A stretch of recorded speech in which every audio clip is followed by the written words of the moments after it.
अपना सहयोग प्रदान किया और बहुत चुनौतीपूर्ण काम होते हुए भी प्रातःकाल और शाम दोनों टाइम हमारे प्रधानमंत्री आदरणीय मोदी जी लगातार इस रेस्क्यू अभियान की हमसे सभी लोगों से लगातार जानकारी करते थे, लगातार अपना जो सहयोग देना था, जो उनका एक संबल था और उनका जो एक सहयोग और हम लोगों को जो भरोसा था और जो उन्होंने, मैं कहूं व्यक्तिगत रूप से उन्होंने मुझे एक काम भी दिया हुआ था, ये ड्यूटी दी थी कि किसी भी तरीके से इन सबका समन्वय करते हुए बाहर निकालना है। तो उनका अगर संबल न होता, उनका इतना जिस प्रकार से आज भारत सरकार की सारी हमारी एजेंसियां इस काम में लगी, तो निश्चित रूप से जो कठिन काम भी हमारे लिए आसान हो गया। मैं उनका भी धन्यवाद करता हूं कि और अभी भी उन्होंने, जैसे ही हमारे सभी श्रमिक भाई बाहर आए, उनका अभी दूरभाष पर फोन आया था और उन्होंने कहा कि सभी को मेडिकल उनका चेकअप ठीक से करना है, उनके परिजनों की सबकी कुशल क्षेम जानी, उनकी चिंता करनी है, उनके घरों तक ले जाने की उनकी व्यवस्था करनी है। सभी प्रकार से उन्होंने संपूर्ण चिंता करने का काम किया है। हमारे और भी सभी लोग इस काम में लगे हुए थे और विशेषकर से उत्तराखंड के हमारे सभी देवी देवताओं का भी मैं उनको भी नमन करता हूं कि उन्होंने बहुत काम किया। हमारे राष्ट्रीय जो सड़क परिवहन मंत्रालय है, उसमें आदरणीय गडकरी जी बीच में आए, उन्होंने भी यहाँ पर हर तरीके से इसको देखा और हमारे जनरल बीके सिंह जी, इनका मैं विशेष रूप से सबकी तरफ से और उत्तराखंड वासियों की तरफ से इनका मैं धन्यवाद इसलिए करता हूं कि एक कैंप बनाकर लगातार यहाँ पर रहे और एक दिन भी इन्होंने यहाँ से कभी ये नहीं सोचा कि मैं यहाँ से कहीं बाहर जाऊं और इस कठिन काम को लोगों को लगातार संबल प्रदान करने का काम, उनको प्रोत्साहन करने का काम और पूरा हमारा जहाँ सभी एजेंसियां लगी हुई थी, वहीं पीएमओ के भी सभी अधिकारी अपने अपने तरीके से इस पूरे अभियान को अपना सहयोग प्रदान कर रहे थे, योगदान प्रदान कर रहे थे। आगे आने वाले समय में हम ये जो जितने भी हमारे इस प्रकार के टनल उत्तराखंड के अंदर चल रहे हैं, उन सभी की समीक्षा भी करेंगे और वैसे तो भारत सरकार ने इसमें सेफ्टी ऑडिट कर दिया है, जिससे आगे निकट भविष्य में हमको इस प्रकार की किसी परेशानियों का सामना न करना पड़े। मैं सभी श्रमिक भाइयों को उनके उज्जवल भविष्य के लिए, उज्जवल जीवन के लिए मैं उनको सबको शुभकामनाएं देता हूं, उनके परिजनों को भी उनको भी शुभकामनाएं देता हूं। और लगातार इतना कठिन चुनौतीपूर्ण काम, जिसमें आपने देखा कि ऑगर मशीन मंगाई गई और पहले इंदौर से मंगाई गई, हैदराबाद से मंगाई गई और जिस प्रकार से मशीन बार बार अंदर टूट जा रही थी, जिस प्रकार से फंस जा रही थी, वहां पर गडर आ जा रहे थे, तमाम हार्ड रॉक आ जा रही थी, उसके कारण से वो बार बार रुक रही थी। लेकिन जो हमारे दिल्ली जल बोर्ड के और गोरखपुर से जो नीचे जाकर मैनुअल माइनिंग करने वाले थे, उन सभी का भी मैं अपनी ओर से धन्यवाद भी करता हूं, उनका मैं अभिनंदन करना चाहता हूं। मैं सभी से एक से अभी मिला हूं और उन मजदूर भाइयों से भी मिला हूं जो बाहर निकल कर आए हैं। सभी लोगों ने कहा कि हमको हर संभव, कभी अंदर किसी प्रकार की परेशानी नहीं हुई। निश्चित रूप से ये हम लोगों के लिए एक बहुत सुकून वाली बात है कि इतना बड़ा एक आपदा आने के बाद भी सारे लोग जो है सकुशल बाहर निकल पाए।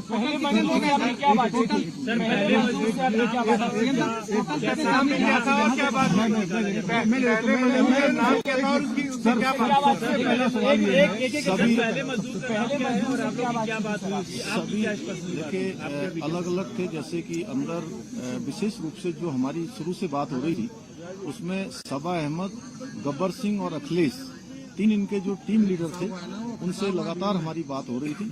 उसके बाद आने वाले सभी लोगों से लगातार बात हुई है। सभी पूरे देश भर के जितने भी मजदूर भाई उसके अंदर थे, सभी ने स्वयं ही आकर, क्योंकि उनके लिए बहुत ही भावुक क्षण था, लेकिन उसके बावजूद भी उन्होंने कहा कि हमको किसी परेशानी का कोई सामना नहीं।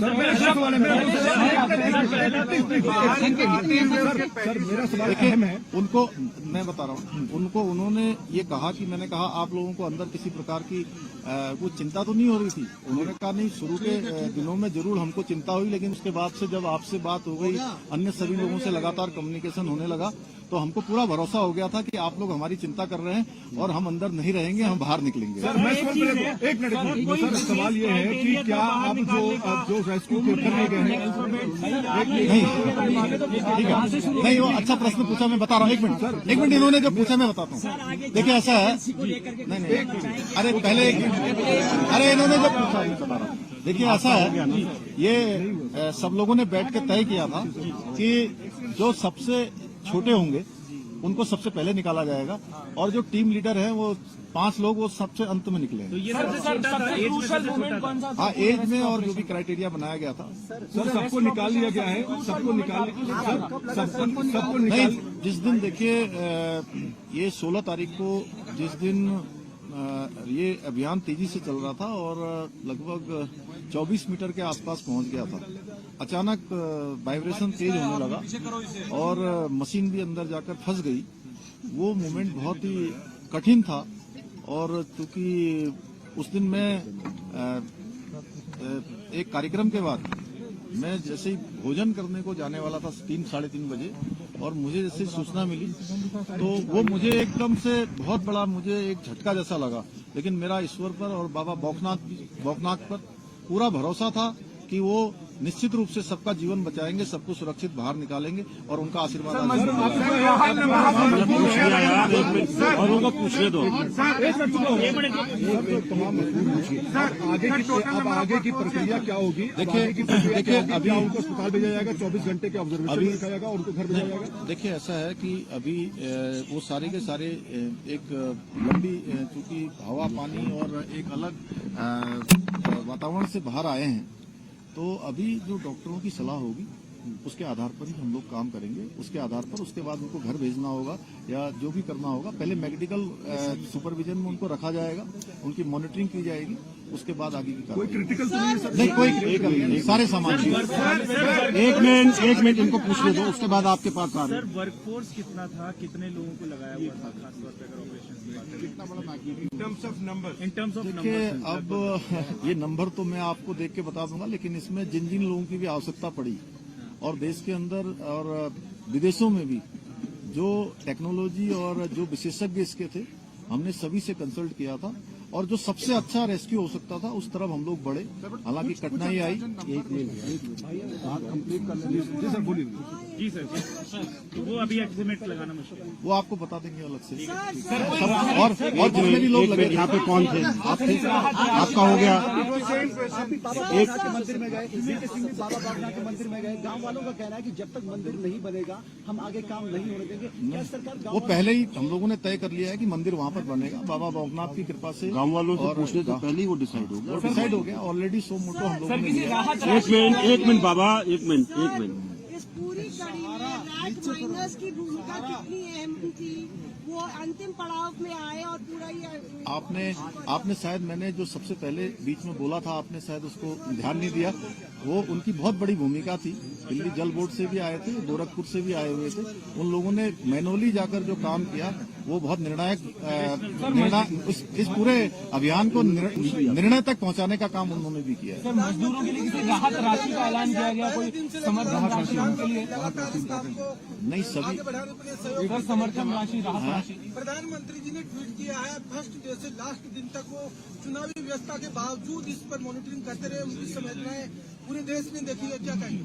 मैंने आपको वो शुरुआत में ही कहा था कि माननीय प्रधानमंत्री जी का अगर इतना विशेष इस पर अभियान पर ध्यान नहीं होता, विशेष उनका जोर नहीं होता, तो इतना कठिन चुनौतीपूर्ण अभियान इस तरीके से पूर्ण करना आसान नहीं होता। और उन्होंने और अभी भी उनका कितना ध्यान है कि प्रातःकाल जब वो चुनाव अभियान में निकलते होंगे, प्रत्येक दिन जानकारी लेते थे और किस प्रकार से रेस्क्यू अभियान को चलाना है उस प्रकार से करते थे। एक तरह से मैं उत्तराखंड का मुख्य सेवक हूँ, मुझे उन्होंने एक काम दिया हुआ था कि किसी भी तरीके से इस काम को सफलता की ओर ले जाना है। एक minute somebody else is there। हाँ, कोई और है? आपने कब ठाना कि मुझे यहाँ कैंप करना पड़ेगा और आपने लगातार कैंप किया? नहीं, मैं दीपावली के अगले दिन यहाँ आया था और उस दिन के बाद फिर मैं लगातार यहाँ आता रहा और एक समय ऐसा आया कि अभियान हमारा बहुत तेजी से आगे बढ़ रहा था, फिर बीच में रुका। जब बीच में अभियान रुका तो उसके बाद मैंने तय किया कि जब तक ये अभियान पूरा नहीं होगा मैं सारा कामकाज यहीं पर रुककर करूंगा, कामकाज भी करूंगा और इस अभियान को भी पूरी तरह से देखूंगा। एक मिनट नहीं, राहत राशि के लिए देखिए, राहत राशि के लिए हमने अभी सभी श्रमिक भाइयों के लिए अपने उत्तराखंड राज्य की तरफ से 1-1 लाख रुपए की जो है व्यवस्था की है। 1-1 लाख रुपए की जो है कल हम उनको सभी को चेक सौंपेंगे और भी जो सहायता होगी वो करेंगे। और NHI DCL जिसमें वो सभी लोग काम करते हैं उनसे भी हम अनुरोध करेंगे कि उस हमारे इन श्रमिक भाइयों को जो 41 हैं उनको जो है कुछ दिनों के लिए 15 दिन 20 दिन या 1 महीने के लिए सवेतन उनको जो है उनके घर जाने के लिए और रहने की जो है अनुमति देंगे। धन्यवाद सर।